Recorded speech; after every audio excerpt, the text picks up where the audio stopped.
So just to set some context, we have a little bit of research from ADI, so I'll go through that quickly here, but this is not really news now at this point of time, but data centers is a big draw on power demand here. We expect the data centers to play a pretty big role in terms of accelerating the electricity demand growth that we see here in the US.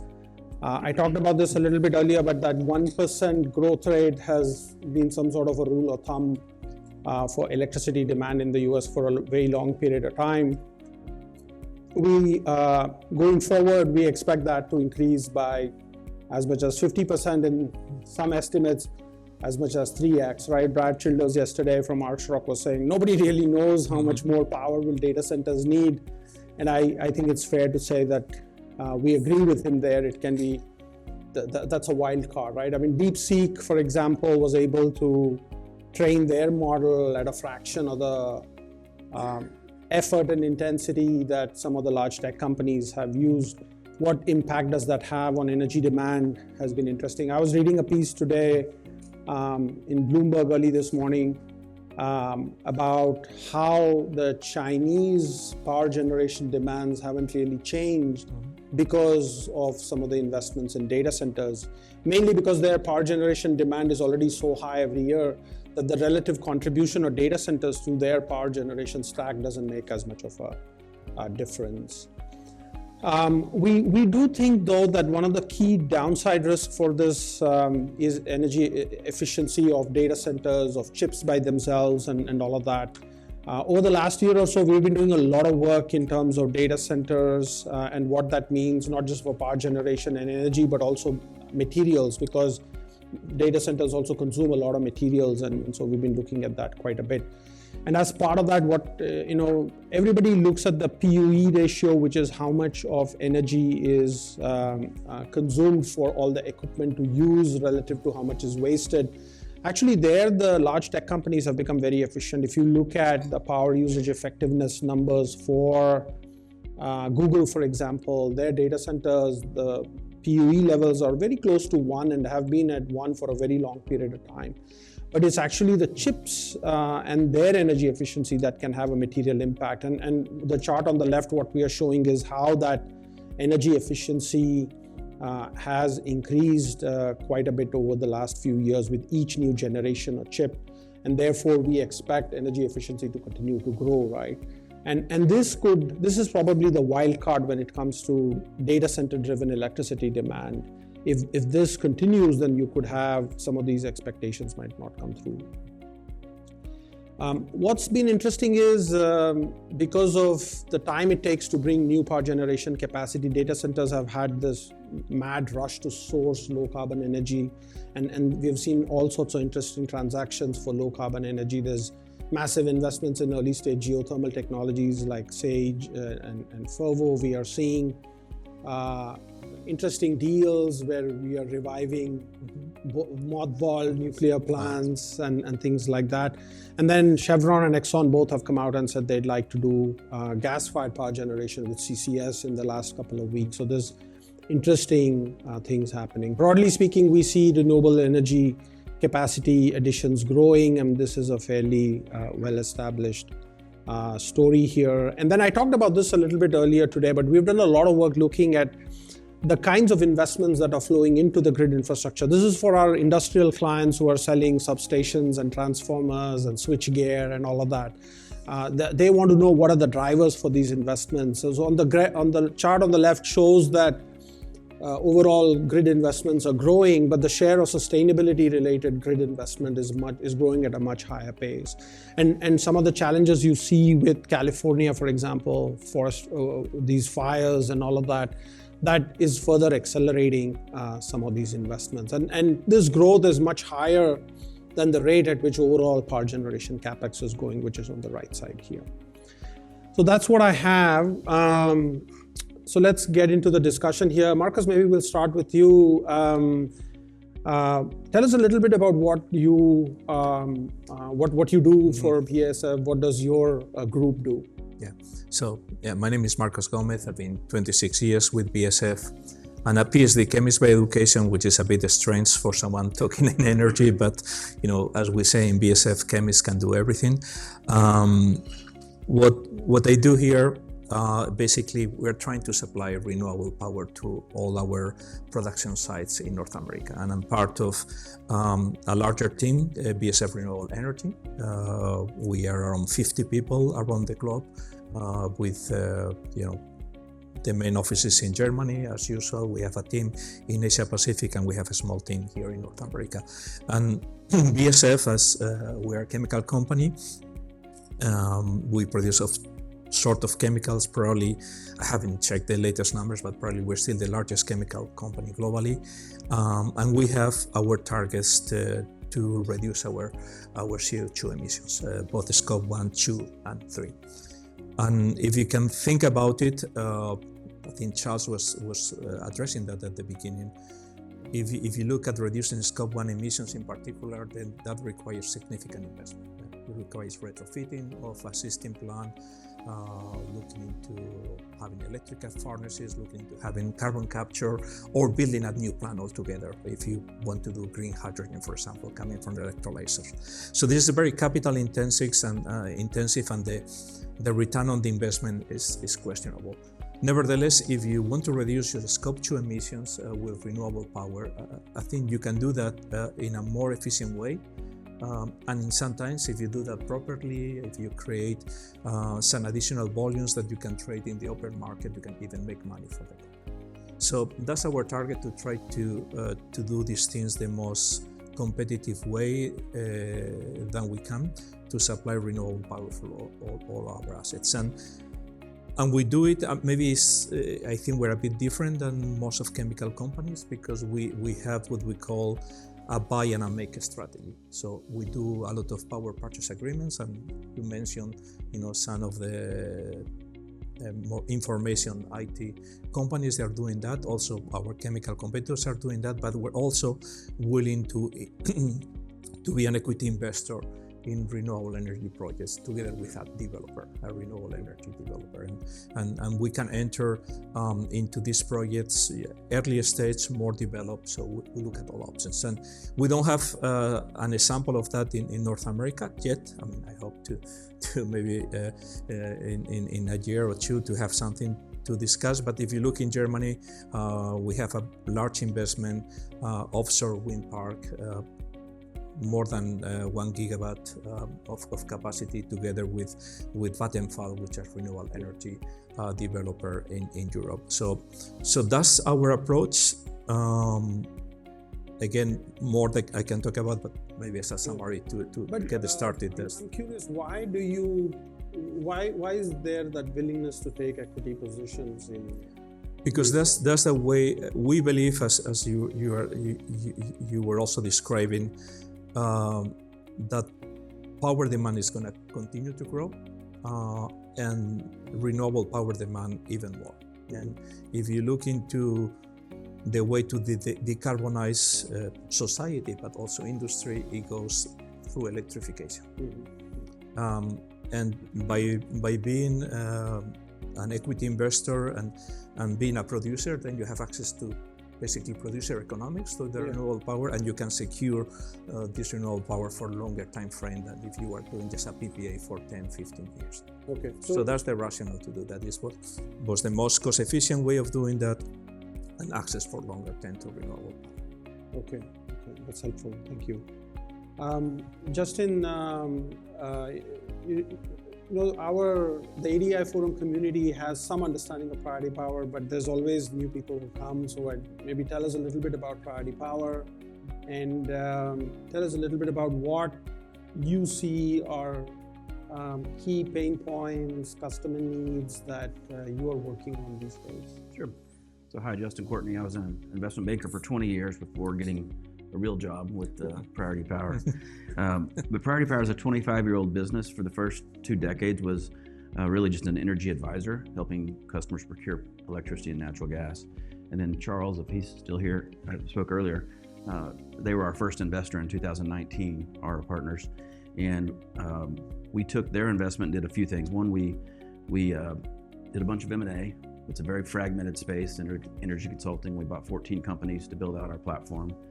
We're dabbling into high voltage infrastructure, and so we accelerated that business. That's really substations, transmission distribution, all privately held. And so that's where we attack the delivery portion of the bill versus the commodity portion of the bill and procurement. And then 3, we stood up a solar business, which I'll talk a little bit more about later. And then we've hired nearly 200 energy experts since that time. We're now $1 billion. We manage $1 billion of energy spend per year, and we've built just under $1 billion of high voltage electrical privately owned infrastructure assets in the U.S. Excellent, thank you. I guess, what does your customer base look like? At a high level, what's the composition? Our legacy business was primarily oil and gas and some large C&I, but it will be your very largest customers. So call it a megawatt above of capacity that they're looking for, up to 100 or 200 megawatts.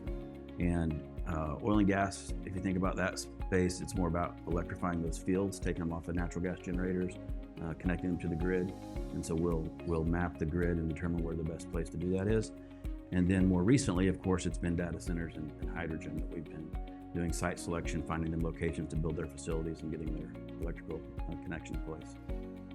Marcos was talking about how the demand for renewable power is only going to increase, and sourcing that renewable power is going to be harder. Do you see that on the ground? How do you see the broader renewable power space today? Yeah, we see it growing quite a bit. In fact, I had a comment earlier, but I'll make it now. One of the things we've seen just in the last 2 months is the duck curve from California coming to Texas. Mm-hmm. And so what that shows is there's so much capacity coming online that we've seen even some, if you look at hourly pricing forward curves, which is what we track, the non-solar hours are now more expensive than the solar hours, where it used to be free power at night kind of thing. And we've seen even on an hourly basis, sort of as the sun goes down, that might be $100 a megawatt hour. During the solar hours might be 30. So it's a material change, and we don't see that changing. We see it continue coming. It'll just be a trade-off of what are the economics of building that front-of-meter solar with that pricing in the market. Okay. So I have some follow-up, but maybe I'll come back to that. Yeah. So Marcos, for a chemical company like BASF, are some types of renewable power better than others?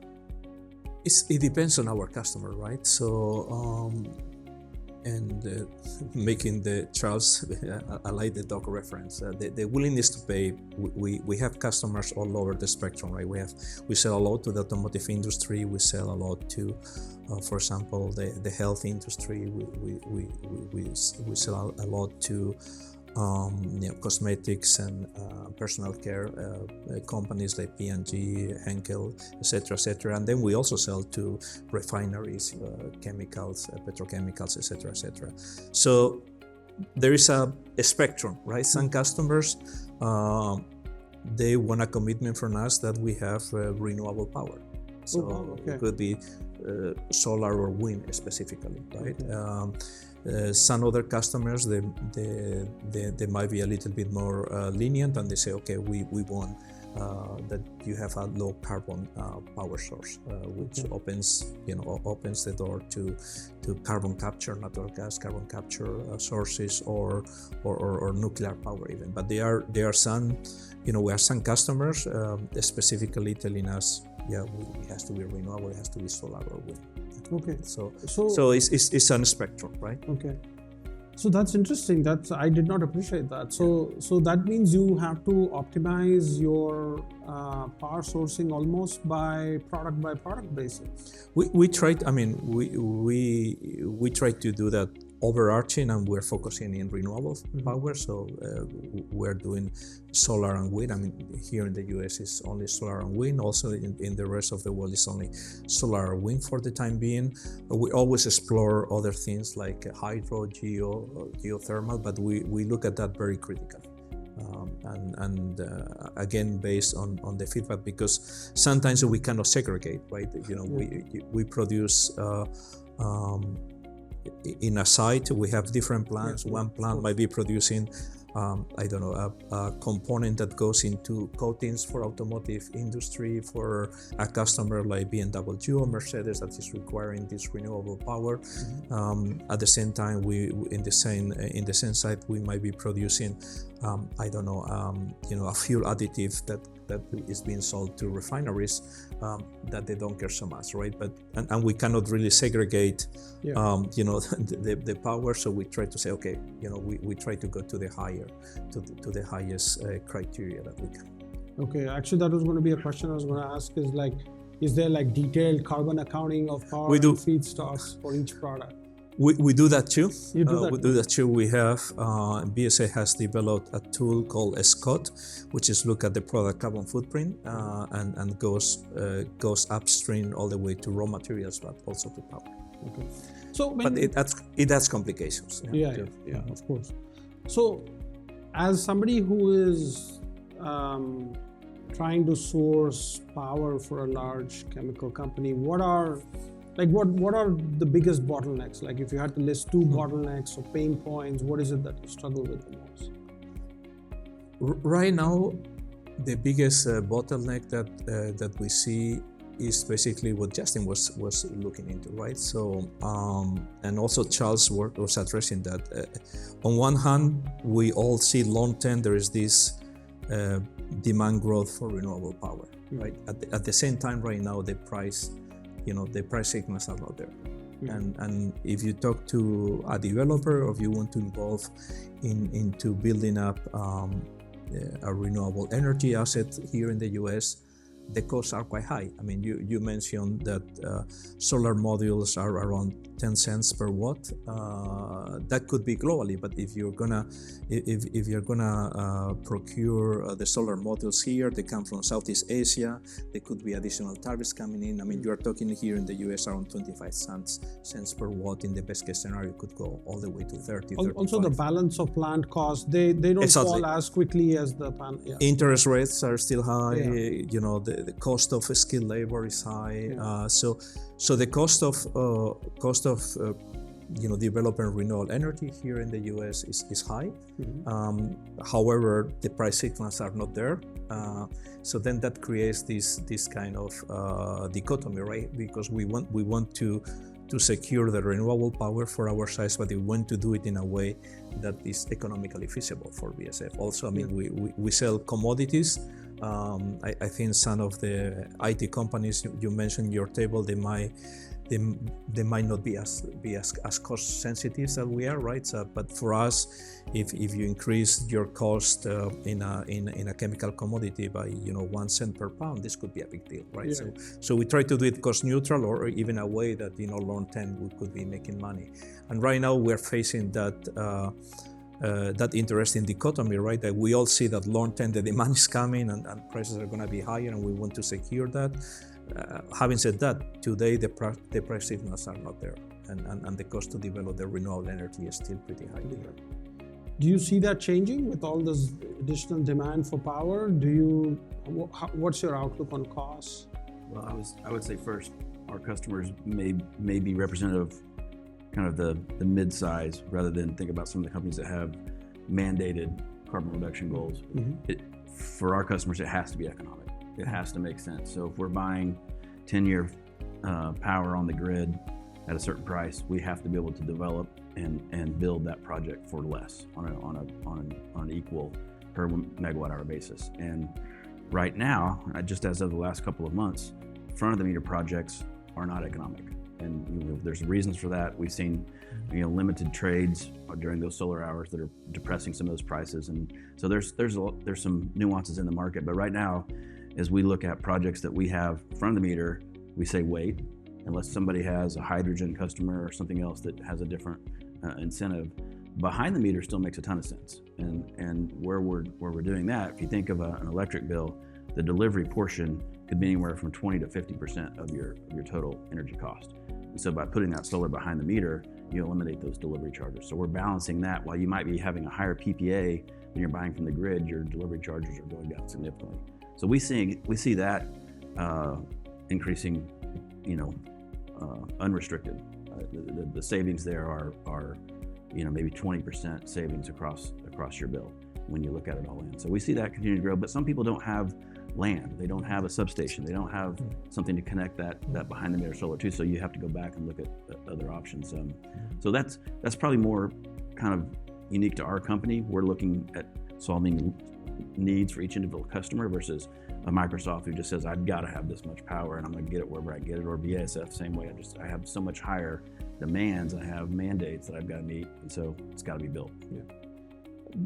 I may be wrong here, but I was under the impression that your customer mix is more heavily skewed towards behind the meter. Yes. Yeah. Okay. So we've built, call it 200 substation distribution transmission projects, either owned by us or owned by our customers. Every one of those is a candidate for behind the meter solar. So that's where we're spending all of our time, is going after that. And if there's a customer here that has been looking at it, and we can look at other opportunities as well, but we have so much in front of us that we've already done some of the work for. It's easier just to plug in something new. Yeah. So Marcus, how much behind the meter generation does BASF do, or maybe chemical companies broadly speaking? What have you seen? I mean, we have little. We have behind the meter only in smaller sites, mostly R&D and office spaces. We're looking in that very intensively. The issue on the biggest production sites that we have is what Justin was saying, is land availability, right? We don't really have that much land to produce, and we have also very fragmented footprint of chemical production assets all over the US, right? So we have two big ones, one in Louisiana, one in Freeport, and then we do have probably 10 to 20 smaller ones, mainly east of Mississippi, with demand between 5,000 to 100,000 megawatt hours, right, per year. So some smaller, some bigger, and in those we hardly have land where we can build something. But we are looking actively in those areas where we can do behind the meter, especially right now with the current situation that we see that car happening.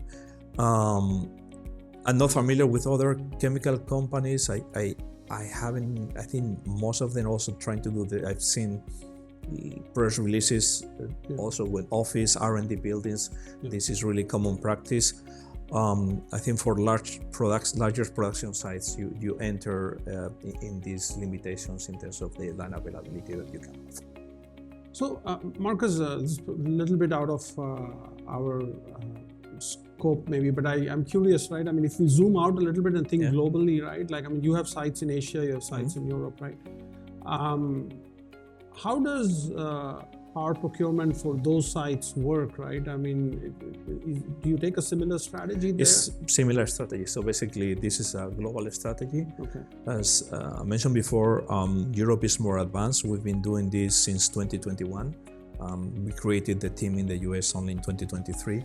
So in Europe, we have already a very large offshore wind farm operating, generating a lot of renewable power, which is then distributed to our sites. In Asia, we're pursuing also the same type of approach, and I think we announced this was already published. So there's going to be another offshore wind farm in the EC in China, which is going to fit. There's a new integrated chemical production sites we're building in China, 100% owned by BASF. Mm-hmm. And the power will come from this offshore wind farm. So we're doing the same thing, and at the same time, both in Europe and in Asia, we have PPAs, right? That also cover other sites that cannot be fit from these offshore wind farms.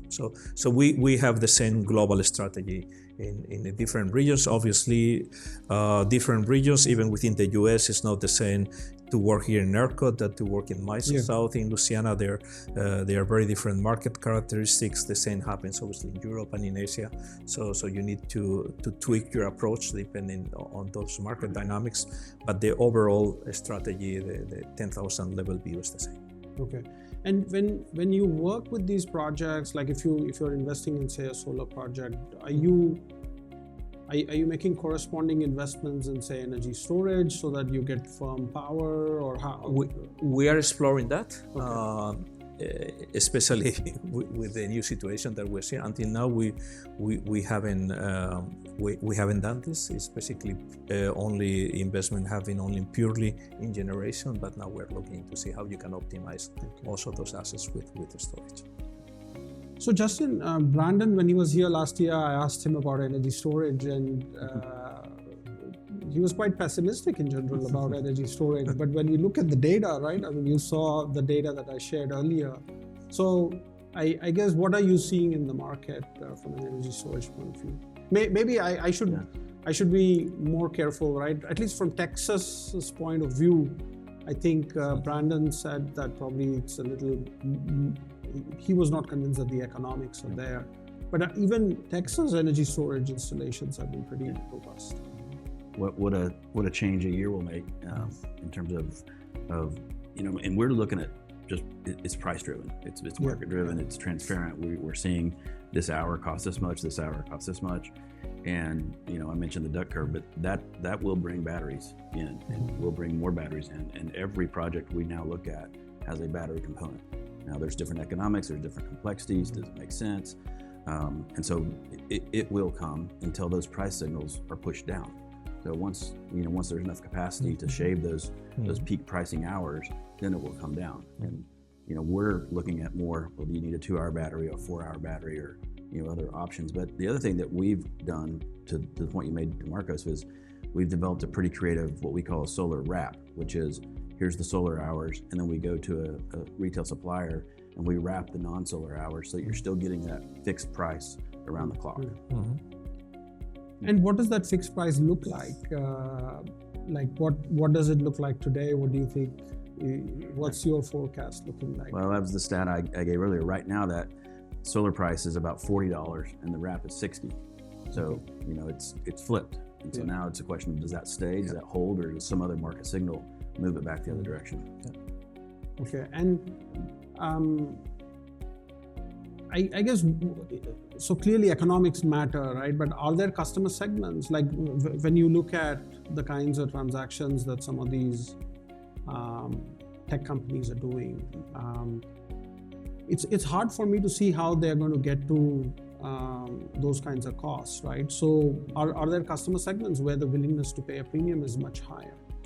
Not for us. I mean, I can't think of an exception where it's not a pure economic value proposition. Okay. So Marcos, when you go to market, are there customers who are pushing you out of the market because they're willing to pay a little bit more? There is some. Okay. There is some. Not every is there, but there is some that are willing to pay a premium for having low carbon footprint products or zero carbon footprint products. Okay. So, but still, I mean, the wave has not come, right? So basically, we are getting ready for that. But as Charles was saying, I mean, the dogs are knocking on the door, but sometimes they are not eating the good food. They go maybe to the cheaper food still, right? But yeah, we try to see that also strategically long term, right? So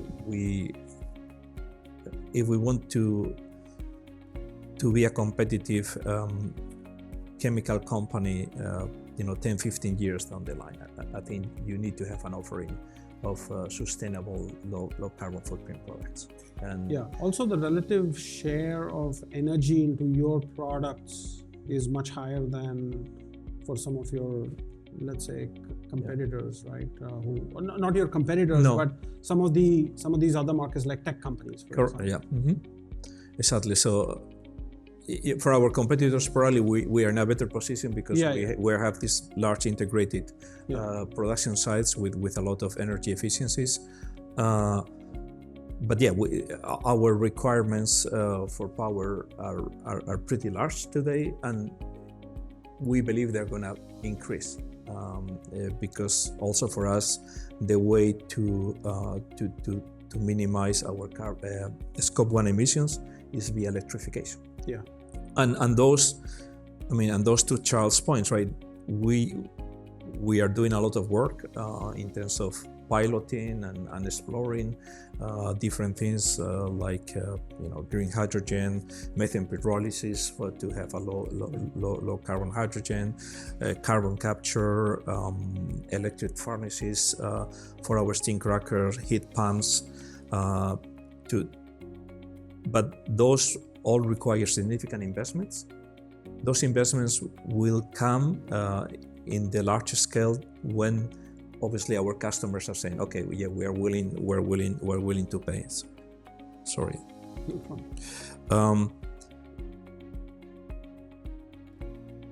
But switching to renewable power is something that we can do without having to do these large investments, or doing those investments in a way that there is already a business case that is solid. Yeah. And that's where we're focusing on that right now. So, a couple of years ago, we had someone who was also sourcing feedstocks and energy from one of your competitors, right? And they also had a similar perspective that demand for the renewable energy in the chemical sector is going to rise, and that's the primary strategy or primary approach by which a lot of Scope 1 emissions are going to decline. Some of them are investing in a lot of early stage technologies. You are pursuing a different set of early stage technologies.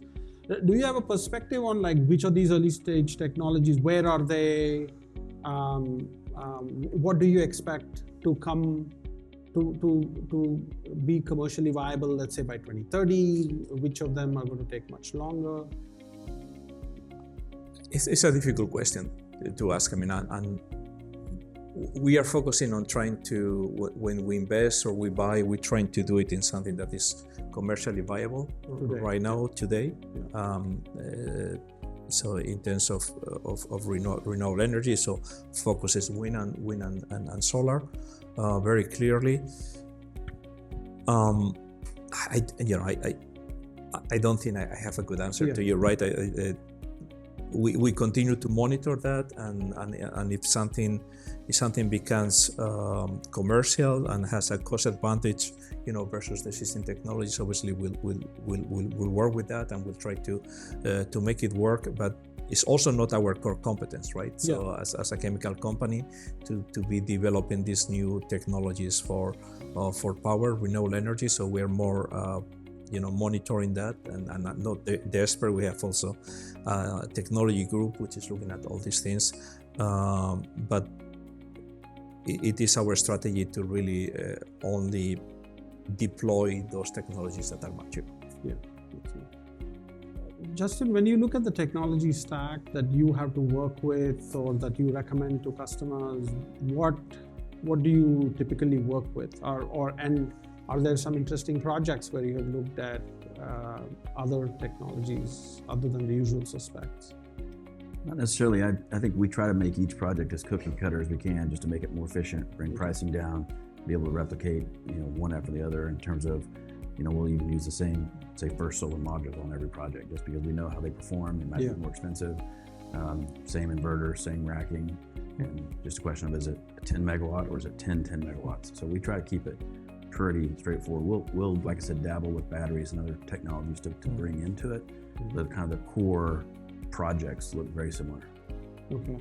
And what do the supply chains for these projects look like? I mean, we've been hearing about transformers having long lead times.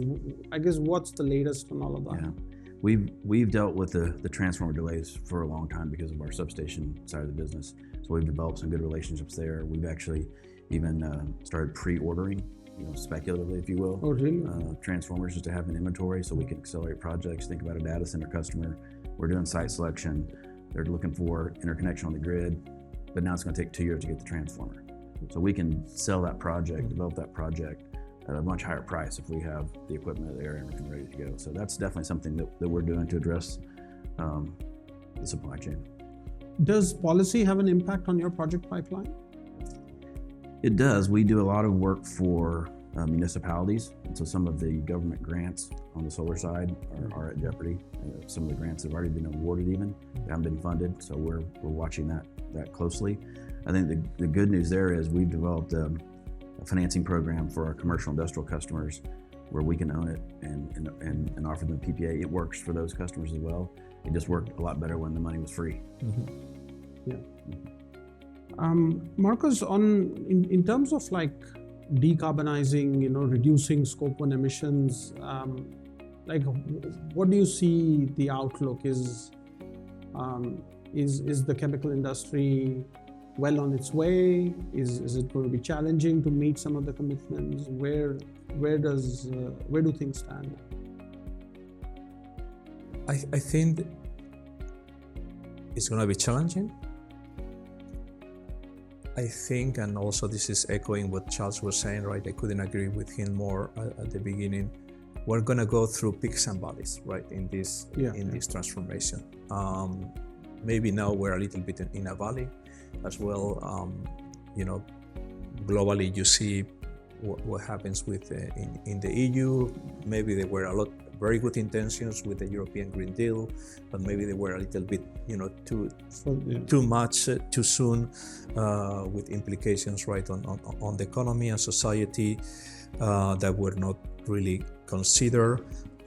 However, I do see long term, the journey is there, right? And I think we're gonna, everybody is gonna struggle a little bit to reach the targets. I mean, we do have some mid-term targets in 2030, which is really around the corner. And I think we do have a roadmap how to get there, and we might have a gap that maybe we can offset with buying some credits or renewable energy credits or carbon emission offsets to reach that gap. So I do believe that this 2030 midpoint, speaking as BASF, we're gonna reach, and I do think probably most of our competitors also will reach that. Then obviously is the big question mark: how do we get to net zero in 2050? And that's our target, to be net zero in 2050, and that's going to be more challenging. And we might not get to net zero, but net zero is, progress is progress, right? Yeah. And again, there's going to be, depending on economics, geopolitical environment, a lot of things. There's going to be, sometimes we're going to see headwinds, and sometimes we're going to see tailwinds. But I think the long-term journey is there, and I don't think there is coming back. So I think we and our competitors will continue in this journey. And whether we're going to get to net zero or not, or when are we going to get to net zero, is open, and they're going to be challenged in that road. But I'm convinced that long term, this is the way for the chemical industry. So one of the major challenges to the chemical industry is capacity in China, for example. And there's a lot of overcapacity, and we're going to talk about that a lot tomorrow, for example, in Chemicals Day. But are customers of these chemical companies exerting the same kind of pressure on a global basis, or you see regional trends that make it more difficult for chemical companies that don't have a lot of capacity in, say, Asia? I mean, we do see regional references, and especially European customers. They tend to have more strict goals, and they tend to be more demanding instead of on the quality of the products. I think when you talk at Asian customers, it's a mismatch. But also, as I said before, I think there's gonna be a tipping point when I'm not sure where also customers globally here in the US as well as in Asia are gonna be requesting for this type of products, and timing.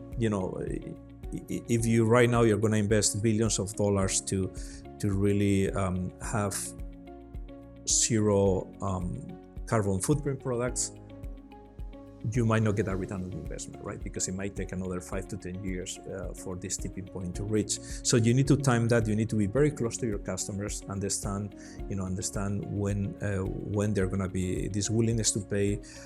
If there's a willingness to do a long-term off-take agreement, that would be great. Sometimes this doesn't work so much in our industry, but is this customer proximity and understand that the regional differences that is going to really is going to differentiate who's going to be successful and who's not going to be not successful. But I think the overarching trend is through these low to zero product carbon footprint products, and even though you're not going to be doing the huge investments right now, you need to be ready. You need to be ready to do a stepwise approach. Call it renewable power. Mm-hmm. Call it what we're also looking into very carefully right now is to use renewable feedstocks. Could be bio-based. Could be recycled. That can be fed into our existing plants, so you don't need to do huge investments, right?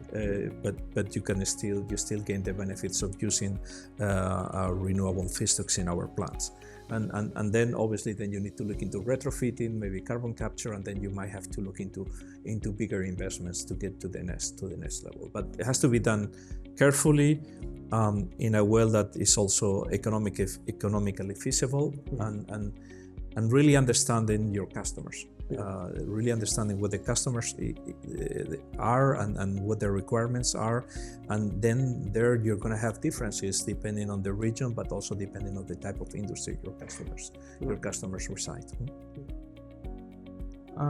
Justin, from a growth point of view, where is Priority seeing growth coming from?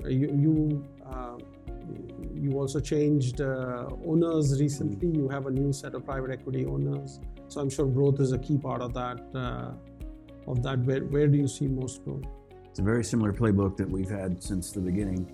We'll continue to look at acquiring companies that are a good fit for us and expand into. This is still a very fragmented space, right? Still, yeah. And I think we're trying to think bigger now, more adjacent spaces. Yeah. Whether it's a technology play or user interface, software portal, those sorts of things. But our core growth now is really on owning infrastructure. So going to customers, giving them an economic solution and owning it, and it's call it energy as a service type offering. And just within, we've got about 12,000 customers in the U.S. And so rolling out to those customers and doing analysis on what makes sense for them to install or add on will be the big growth area. So what does that mean? Does that mean that you become an operator then of some of these assets? We already are. Yeah. Okay. So about half of our projects that we develop today we own, and the other half the customers will own. It's if you look at sort of the economics, if I look at that behind the meter example, we can save about 20% against all-in grid power, including delivery. And for a customer to own that asset, it's generally call it a 12 to 15% IRR. Which is a great IRR for a renewable investment, but it doesn't compete with building a new plant. So, some customers say, hey, we want to have everything our own, we want to control it, we want to do it, and we'll just go do that on a cost plus basis. We'll design it, develop it, we'll even do the O&M, operate it, they just own it. And then on the other cases, we own and just give them a fixed payment. Okay. And so that's actually a pretty significantly different business model relative to, I guess, what are the big differences that you see? Is all of this capacity fully contracted out, or how does that? It's all for existing customers. So it would be 100% dedicated to that customer, and they'll sign a 10-year contract for offtake, and then at the end of that 10 years, they can release it, they can buy it out. But it's, even from a regulatory standpoint, for a lot of particularly the distribution assets, you can't serve more than one customer. It's got to be privately owned by the user. Solar side, the generation side, we started that business developing projects for our customers and then selling them to an ultimate owner that had the lowest IRR, thus getting the lowest PPA for our customers. And we found that to be pretty inefficient. Particularly smaller project finance is difficult. There's just not a lot of folks out there. Of course, if you had a portfolio of 100 of these things, you could go get that done pretty easily, but trying to do them one-off was too inefficient. So now that was the rationale for our latest fundraise, was to bring that capital in-house and be able to offer that for our customers. Okay. So we're coming close, so let me open this up to questions from the audience, see if there's any questions.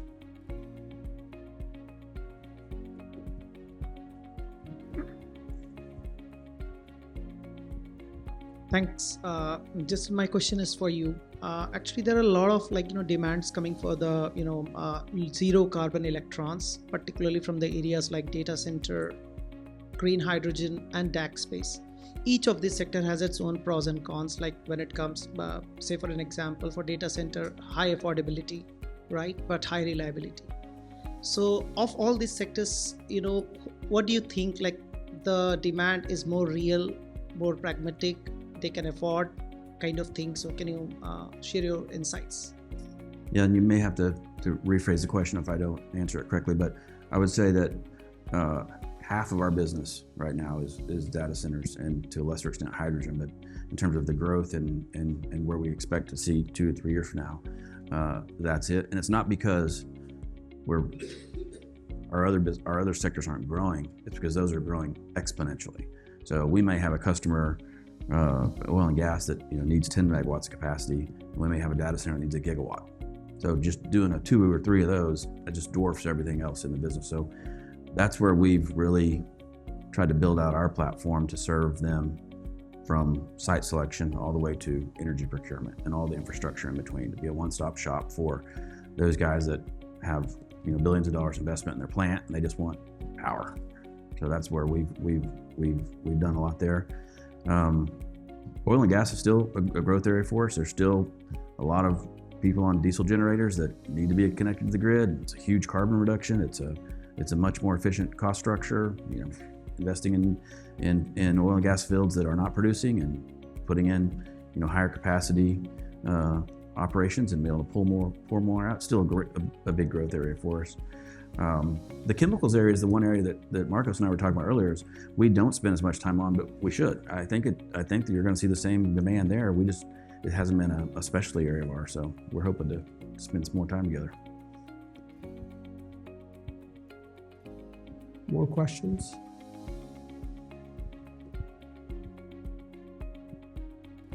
Thank you, gentlemen. Justin, this is a question for you.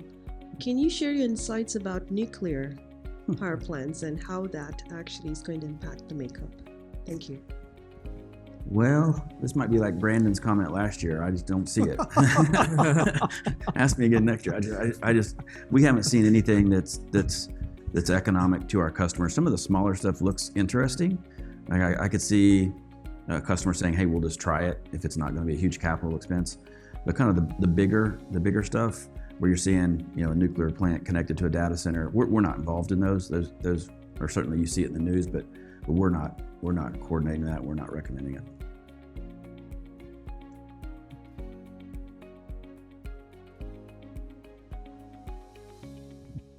Yeah, this is a question for Justin. So when you say behind the meter power generation for data centers, is it more around gas-fired turbines that are running these generators, battery energy storage, solar, and they have a grid interconnect if they can get one for these 200 megawatt or gigawatt data centers? Can you help us explain how Yeah, so really when I say behind the meter, it's privately owned on site. So that's the first generic definition. You would see some folks refer to microgrids, and we'll do some of that. That would be your gas-fired generator sitting behind the meter, and so they don't pay delivery charges. But for us, it's more, we've got a customer that's on a distribution tariff, and we go and say, well, there's a transmission line over here, so why don't we build you private distribution over here to this transmission line? Now you have a lower tariff there, and then we'll build a substation, which is a requirement of being on that transmission interconnection. And then we say, well, you already have land, let's go build solar behind that meter, connect to that substation. So all of that's setting back there. It's, of the 200 projects I quoted, maybe 3 are true microgrids with actual generation. The rest are just substations and solar, or just substations.